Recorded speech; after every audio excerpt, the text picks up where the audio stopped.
That's hilarious. Believes Israel is engaging in indiscriminate bombing. Wouldn't there be an obligation from the U.S. to put new conditions on military aid? As I said earlier, we're not going to assess every single airstrike here from this particular podium. That wouldn't be appropriate.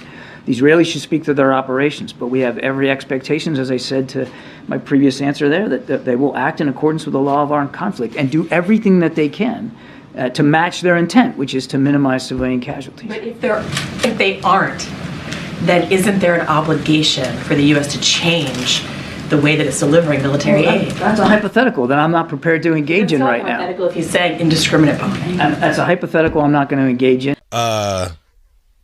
No. You're being asked these questions because the president has a tendency to say things about foreign policy and leave them hanging, and we don't get to ask him to clarify himself, so apologies if this gets pedantic for people listening. But did he misspeak yesterday when he said that Israel was carrying out indiscriminate attacks? You had the opportunity to hear him yesterday on foreign policy when he stood next to the president of Ukraine. So I take issue. I'll take issue with the premise of that question. But the president speaks for American foreign policy. The president speaks and has spoken, Ed, about our concerns over civilian casualties in Gaza and about urging our Israeli counterparts to be more careful and more deliberate. You just said he speaks for foreign policy, and he said yesterday that there were indiscriminate attacks, which to the rest of the world is a war crime. So why isn't the United States now saying that that's what the president was speaking to his concerns about making sure we're seeing the results that Israel has claimed as their intent, which is to reduce civilian casualties. That's what he's talking about. Does President Biden want Bibi Netanyahu to get rid of hardliners in his government? Not dictating terms to the Israelis one way or the other. What did he mean yesterday when he said he wanted Netanyahu to change? Was he talking about getting more aid in? Was he talking about more surgical strikes? Was he talking about hardliners? What was he referring to? Go on, say something clever.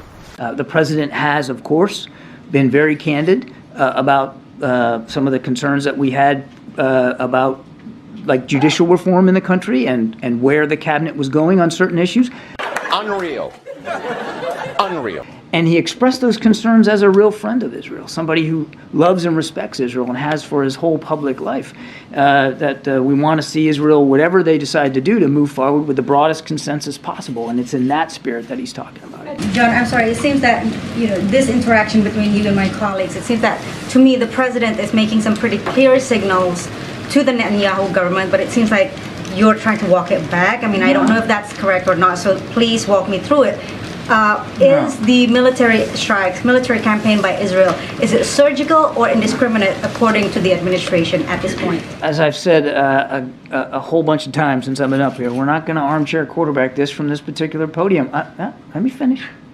We're not gonna characterize every airstrike. We're not going to speak for Israeli military operations. The president was reflecting a concern that we have had for some time and will continue to have as this military operation proceeds about the need for reducing civilian harm and being as precise and careful and deliberate as possible. Now, what you got to say about that? When he's talking about particularly singling out the hardliners in the Israeli government, what does he mean by that? What signal is he sending out? I think I've already answered that question. I mean, for many months now, well before the attacks of October 7th, the president talked about some of our concerns over some of the reforms that this new government was pursuing. And he did it out of respect and a true affection for the Israeli democracy and the Israeli people. And that's the context here.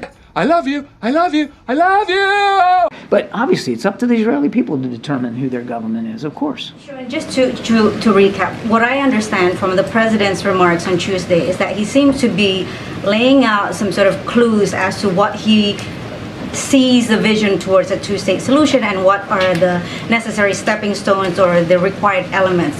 And I think, the moderate Israeli coalition might be one of them. Another one seems to me, as I read it, a more empowered Palestinian Authority. Is my understanding correct? And if so, what would the U.S. administration do to support that? The president doesn't have to lay out clues about the two-state solution. He believes in it, and he's been advocating it now for many, many years, certainly since becoming president of the United States. He still believes that there's a promise there, a vision there, a possibility of a two-state solution, and to do that, to achieve it. And again, I'm not saying anything he hasn't said. In order to get there, you got to have leadership. You got to have leadership on both sides, and both sides have got to be willing not only to lead, but to compromise and to be willing to come to the table and move that forward. Now, he's also said Yes. that with respect to Gaza, whatever governance in Gaza looks like, it can't look like what it did on the 6th of October. With Hamas in charge, it's got to be representative of the aspirations of the Palestinian people. And that means it's going to require some leadership and some change in the Palestinian Authority. You know nothing, Jones. One last one, I promise. When you say that the U.S. requires Israel and all other allies to obey requirements of the law of armed conflict when they're using U.S. weapons, how can you ensure that when the administration has bypassed congressional oversight on this, debate on this, and also internal State Department debate on this? We have a normal process for providing aid and assistance to foreign countries, Ukraine and to Israel, and that's all done within the normal standard consultative process. I guess indiscriminate, just by definition, means without discrimination. It means not deliberate, not careful. I'm just wondering, and I think my colleagues are trying to get at this, why insist that the intent is there to minimize civilian casualties when the president himself said yesterday that Israel is bombing indiscriminately? Sometimes in war, and again, I'm not speaking for the Israelis, sometimes in war, your best plans, your best execution of those plans doesn't always go the way you want it to go, doesn't always go the way you expect it to go. We know that from bitter experience in our own military.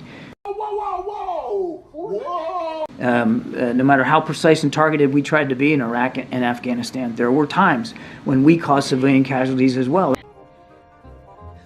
What are you saying? And we caused civilian casualties as well. That's one of the reasons, MJ, that we sent a couple of military advisors over there, some senior generals who had experience in that kind of urban warfare, to talk to the Israelis before they moved into Gaza, to help them learn from our own mistakes. So sometimes in war, the best laid plans just don't get executed exactly the way you want, and unfortunately, civilian casualties result. So you're saying they are trying their best? I'm saying, as I've casualties, but in practice that is not what you are seeing happen? I'm saying that there is a clear intent by the Israelis, an intent that they have admitted to publicly, that they are doing everything they can to reduce civilian casualties. I'm saying, and I have said earlier, that we are seeing them act on that intent in positive ways, and I just went through a couple of details on that. Oh my God. Airstrikes, for instance, have reduced since they've started to move more towards the south. They have relied less and less on airstrikes and more on ground troops, which allows you to be more precise. So they have taken measures to act on that intent. But as I said in my opening statement, results really count, and we're still seeing some civilian casualties. So we're still going to talk to them about doing everything they can to reduce that. So you're saying both things are happening. In some ways, they are acting on their intent to be more careful, be more deliberate, but on the other hand, they are still bombing indiscriminately. We know they have the intent. We know they're acting on the intent. Civilian casualties continue to happen. And again, we're going to keep urging them to reduce those.